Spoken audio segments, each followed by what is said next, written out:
മറ്റൊരു സ്ഥലത്ത് ആരോഗ്യമന്ത്രി വീണ ജോർജ് രാജിവെക്കണം എന്നാവശ്യപ്പെട്ട് യൂത്ത് കോൺഗ്രസ് പ്രവർത്തകർ വലിയ തരത്തിലുള്ള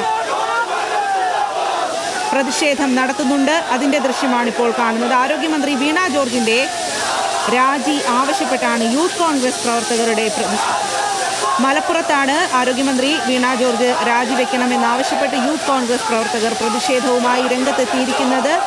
സന്ദീപ് വാര്യർ അടക്കമുള്ള നേതാക്കളെ കാണാം. അവിടെ മലപ്പുറത്ത് യൂത്ത് കോൺഗ്രസ് പ്രവർത്തകരുടെ പ്രതിഷേധമാണ്. ആരോഗ്യ മേഖലയിലെ പ്രശ്നങ്ങൾ ഉന്നയിച്ചാണ് ഇപ്പോൾ യൂത്ത് കോൺഗ്രസ് പ്രവർത്തകർ പ്രതിഷേധം നടത്തുന്നത്. ആരോഗ്യമന്ത്രി വീണ ജോർജ് രാജിവെക്കണം എന്നതാണ് പ്രതിഷേധക്കാരുടെ ആവശ്യം. അവിടെയും പോലീസ് പ്രവർത്തകരെ മാറ്റാനായിട്ട് ശ്രമിക്കുന്നുണ്ട്, ജലപീരങ്കി പ്രയോഗിക്കുന്നുണ്ട്. യൂത്ത് കോൺഗ്രസ് മലപ്പുറം കളക്ട്രേറ്റിലേക്കാണ് ഇപ്പോൾ മാർച്ച് നടത്തിയിരിക്കുന്നത്. അവിടെയാണിപ്പോൾ പ്രതിഷേധം നടക്കുന്നത് എന്നുള്ളതാണ്. സന്ദീപ് വാര്യർ അടക്കമുള്ള നേതാക്കളും ഈ ഒരു പ്രതിഷേധത്തിൻ്റെ ഭാഗമായിട്ട് അവിടേക്ക് എത്തിച്ചേർന്നിട്ടുണ്ട്. പോലീസ് ജലപീരങ്കി പ്രയോഗിക്കുകയാണ്. ആ ഒരു പ്രതിഷേധം സംഘർഷത്തിലേക്ക് നീങ്ങുന്ന കാഴ്ച തന്നെയാണ് അവിടെയും കാണാനായിട്ട് സാധിക്കുന്നത്. കേരളത്തിലെ ആരോഗ്യ മേഖലയിൽ മെഡിക്കൽ കോളേജുകളിലടക്കം അടിക്കടി ഉണ്ടാകുന്ന പ്രശ്നങ്ങൾ, അതുപോലെ തന്നെ മെഡിക്കൽ കോളേജിൽ കഴിഞ്ഞ ദിവസം മെഡിക്കൽ കോളേജ് കെട്ടിടം തകർന്നു വീണ് ഒരു സ്ത്രീ മരിച്ചതിലൊക്കെ ആരോഗ്യമന്ത്രി വീണ ജോർജിൻ്റെ രാജി ആവശ്യപ്പെട്ട് കോൺഗ്രസ് വലിയ തരത്തിലുള്ള പ്രതിഷേധം ഉയർത്തിയിരുന്നു. അതിന് പിന്നാലെയാണ് ഇപ്പോൾ മലപ്പുറം കളക്ട്രേറ്റിലേക്ക് യൂത്ത് കോൺഗ്രസ് പ്രവർത്തകരുടെ പ്രതിഷേധ മാർച്ച്. വിവരങ്ങളുമായി ശാന്തകുമാർ വെള്ളാലത്താണ് ചേരുന്നത്. ശാന്തകുമാർ, വലിയ തരത്തിലുള്ള പ്രതിഷേധം തന്നെയാണ് അവിടെ കാണാനായിട്ട് സാധിക്കുന്നത്. സന്ദീപ് വാര്യർ അടക്കമുള്ള നേതാക്കളെയും ദൃശ്യങ്ങളിൽ കാണാനായിട്ട് സാധിക്കും. ഇപ്പോൾ എന്താവശ്യം ഉന്നയിച്ചാണ് അവരുടെ പ്രതിഷേധം നടക്കുന്നത്? രാജിവെക്കണമെന്ന് ആവശ്യപ്പെട്ടുകൊണ്ടാണ് യൂത്ത് കോൺഗ്രസ് മലപ്പുറം കളക്ടറേറ്റിലേക്ക് മാർച്ച് ആരംഭിച്ചത്. ആ മാർച്ചിന്റെ ഉദ്ഘാടനം സന്ദീപ് വാര്യർ തന്നെയായിരുന്നു. അതിനുശേഷമാണ് മാർച്ചിന്റെ ഉദ്ഘാടനം കഴിഞ്ഞതിന് ശേഷമാണ് ഇപ്പോൾ വീണ്ടും മുദ്രാവാക്യം വിളിച്ച് സിവിൽ സ്റ്റേഷന്റെ മുന്നിൽ പ്രവർത്തകർ തടിച്ചുകയും ഗേറ്റ് മറിച്ചിടാൻ ശ്രമിക്കുകയും എല്ലാം ചെയ്തത്. അതിനിടയിലാണ് ഇപ്പോൾ പോലീസ് ജലപീരങ്കി പ്രയോഗിച്ചത്. ശക്തമായ പ്രതിഷേധം തന്നെ തുടരുകയാണ്.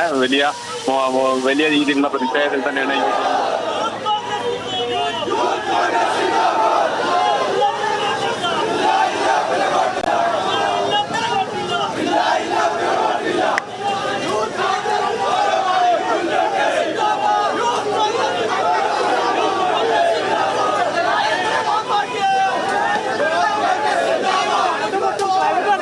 ശാന്തകുമാർ, എന്തായാലും വലിയ തരത്തിൽ പ്രതിഷേധം തന്നെയാണ് അവിടെ കാണാനായിട്ട് സാധിക്കുന്നത്. കേരളത്തിലെ ആരോഗ്യ മേഖലകളിലെ പ്രശ്നങ്ങൾ ഉന്നയിച്ച് തന്നെയല്ലേ ഇപ്പോൾ ഈ ഒരു പ്രതിഷേധം നടക്കുന്നത്? ആരോഗ്യമന്ത്രി വീണ ജോർജിൻ്റെ രാജി ആവശ്യപ്പെട്ടാണ് പ്രതിഷേധം എന്ന് മനസ്സിലാക്കാനാണ് സാധിക്കുന്നത്. തീർച്ചയായും തന്നെയാണ് ആരോഗ്യമന്ത്രി വീണ ജോർജ് രാജിവെക്കണമെന്ന് തന്നെയാണ് യൂത്ത് കോൺഗ്രസ് ആവശ്യപ്പെടുന്നത്. സംസ്ഥാനത്തുടനീളം കഴിഞ്ഞ ദിവസങ്ങളിലൊക്കെ പ്രതിഷേധമുണ്ടായിരുന്നു. മലപ്പുറത്ത് അതിന്റെ ഭാഗമായി തന്നെയാണ് ഇപ്പോൾ കളക്ടറേറ്റിലേക്ക് പ്രതിഷേധം നടക്കുന്നത്. ഒരു അരമണിക്കൂർ മുമ്പാണ് പ്രതിഷേധം കളക്ടറേറ്റ് മുന്നിലേക്ക് എത്തിയത്. പോലീസ് കളക്ടറേറ്റിന് മുന്നിൽ തടയുകയായിരുന്നു. തുടർന്ന് കോൺഗ്രസ് വക്താവ് കൂടിയായ സന്ദീപ് വാര്യറാണ് പ്രതിഷേധ മാർച്ച് ഉദ്ഘാടനം ചെയ്തത്. ഉദ്ഘാടന പ്രസംഗത്തിന് ശേഷമാണ് വീണ്ടും ബാരിക്കേഡുകൾ മറിച്ചിടാനും ഗേറ്റുകൾ തള്ളി നീക്കാനുമുള്ള ശ്രമം പ്രവർത്തകരുടെ ഭാഗത്തുനിന്നുണ്ടായത്. അതിനിടെയാണ് പോലീസ് ജലപീരങ്കി പ്രയോഗിച്ചത്. അല്പനേരം ജലപീരങ്കി പ്രയോഗിച്ചു. ഇപ്പോൾ പ്രവർത്തകരെ അറസ്റ്റ് ചെയ്ത് മാറ്റുന്നതിനുള്ള ശ്രമം പോലീസ് ആരംഭിച്ചിട്ടുണ്ട്. എന്തായാലും ഒരു സംഘർഷാവസ്ഥ തന്നെയാണ് മലപ്പുറം കളക്ടറേറ്റിന് മുന്നിലുള്ളത്. ശക്തമായ പ്രതിഷേധം മുന്നോട്ട് പോകാൻ തന്നെയാണ് യൂത്ത് കോൺഗ്രസും തയ്യാറായിരിക്കുന്നത്. അരുണ്യം.